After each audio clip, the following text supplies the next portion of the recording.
Not the game. We talking about practice. We talking about practice. Once a giant, always a giant. For me, it's only a giant. What's going on YouTube? Diggy546. Definitely hit that subscribe button if you're new.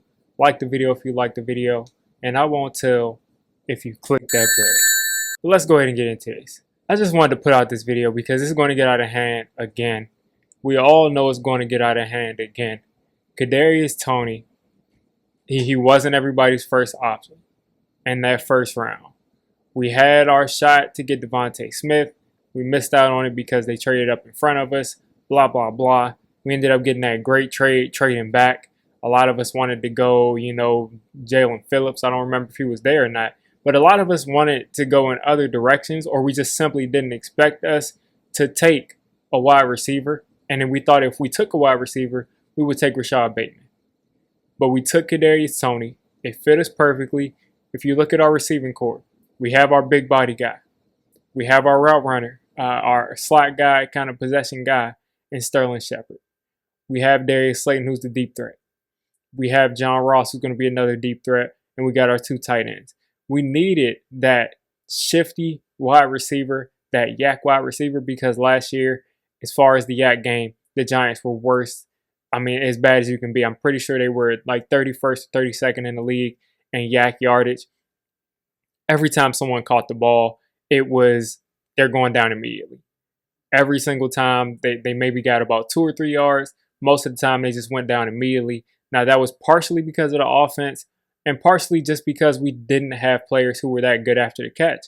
Darius Slayton is a speedy threat. He's a deep field, downfield kind of threat. But he's never been someone who you get the ball to in open space and he's going to make somebody miss. Sterling Shepard, he's shown that in stretches, but he's not consistently been someone that you get the ball to in open space and he makes something happen. Now, he did it a couple of times in the run game on some sweeps last year, but not consistently. He's never been that guy. And then, of course, with Kenny Golladay, anything that he's doing after the catch is through pure strength. He's not really a shifty guy. So the only people we were looking at that could do something after the catch is really our running backs. The running game was better last year. But as far as the running backs in the pass game, we were pretty much non-existent. Now, we expect that to change with the addition of Devontae Booker and getting Saquon back. But those two, without the addition of Kadarius Toney, we're looking like the only two yak guys on the team. Maybe Kyle Rudolph can use some of his strength and stuff, but even him, he's looked at as someone who isn't really looked at as a yak guy. So we got that guy in the first round, secured that spot up. We're looking down the road for him to eventually probably replace Sterling Shepard. So I didn't see an issue with it. Once I saw our entire draft, especially since we got Azeez Ojulari in round 2, I thought that was a great pick. But moving on to forward, I mean, he comes to rookie minicamp. He loses a shoe. It's a big story. He loses his shoe and, the sky is falling. So moving on to after that, he ends up leaving early because of a family emergency. And then he's also a rapper part-time. One of his hobbies is rapping. And he puts out a song or he puts out an album or something. And then Giants Twitter just goes crazy. Giants fans all over the universe just go crazy and just say he's not dedicated to football. What are you doing? You need to make sure that you're always playing football because when I turn off my TV and I go to my regular life and I'm not watching Giants games, I expect you to be constantly always working on, football. Because all of these players are robots and they can only have one passion. They can only have one hobby. And anytime he's not playing football, he needs to be studying his playbook. He needs to be working out because God forbid he has another, God forbid he has another passion. So he was exploring that passion. He put out a rap song. And after that, people went crazy. People went crazy, said he's not passionate, referenced him having a family emergency as him bailing on the team. I mean, these are human beings, people. This is, first of all, voluntary minicamp. That was voluntary back then. He had a family emergency. He left rookie minicamp early. And then he hadn't signed his deal yet, wasn't able to come into the voluntary minicamp because he didn't sign his deal yet. He didn't want to go out there and not be protected, not have a contract if he were to get hurt. So that happened. What can you do? And we fast forward and we're back in the same saddle.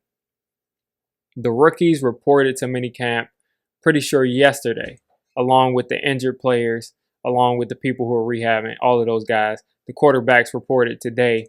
So those guys have reported. Kadarius Toney, I guess maybe, I don't know if he reported yesterday or today, and the news is just getting out today that he reported yesterday, but tested positive.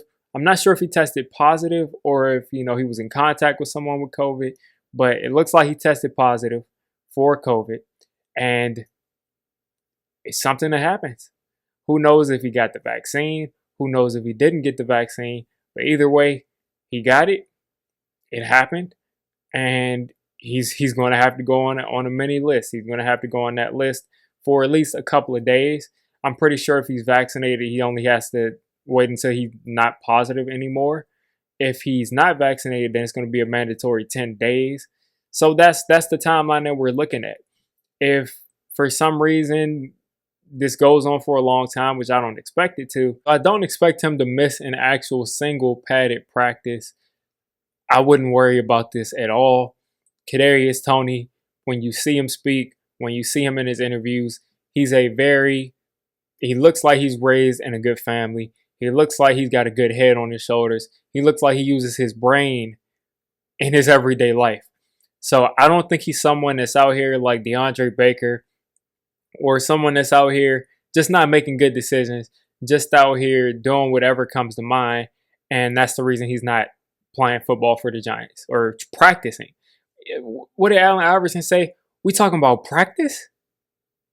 We talking not the game. Not the game. We talking about practice. We talking about practice. That's what we're talking about, practice. And I don't understand how someone can get this much criticism and be labeled as a bust legitimately by Giants fans because he has to take care of himself, or he has to take care of a family emergency, or he catches COVID. So while he's sitting in his house and he can't go anywhere, if he drops a song tomorrow, is that going to be him not dedicated to the Giants? Let's be real, people. Wait until he gets onto the football field and he's playing football and he looks like a bad player. Most rookies you don't even judge until you're 2-3 years in. He hasn't played a single game of football. He hasn't even played in the preseason. He hasn't even played a scrimmage in training camp. So why would we label him as a bust when he's just getting his feet wet? Please calm down on this. Please act like there's some shred of common sense going on, because there's no way that you can label someone a bust who has not played football in the NFL yet. There's no way. We saw how his game translated, and a lot of you guys were excited when we took Kadarius Toney. Once he got his interviews out of the way, once we saw the highlights, I had a video up of breaking down his tape. People went back to that. People saw other people breaking down his tape, and they were excited. So you're telling me that I'm not even going to mention it because I don't even want it to happen. And we all know, the biggest problem that happens to football players, when, they have to miss time. But none of that has happened to him. He's got a clean bill of health, and he's missed a couple of practices that weren't mandatory, and he caught COVID. You're labeling him as a bust. Doesn't make much sense to me. Kadarius Toney's all right with me. I'm gonna be rooting for him until he gives me a reason not to root for him. I wish his number was number one. That number is retired, but I wish it was number one because I would have already had his jersey because that's just a dope number to wear. Nonetheless, he's gonna be okay. Watch him out there on the field in September and October and November and December, and then make your decision. at least wait until, his rookie season to make a decision on him. So that's just my 2 cents. Kadarius Toney is just going to be just fine. He's going to be just fine. Giants fans, relax. If you made it this deep into the video, come on, just hit the subscribe button. I make Giants content primarily, draft content secondarily, and during the season, I'm going to be doing a lot of reacting to pretty much most of the NFL games and everything NFL. So if you made it this deep, go ahead and join the D6 squad.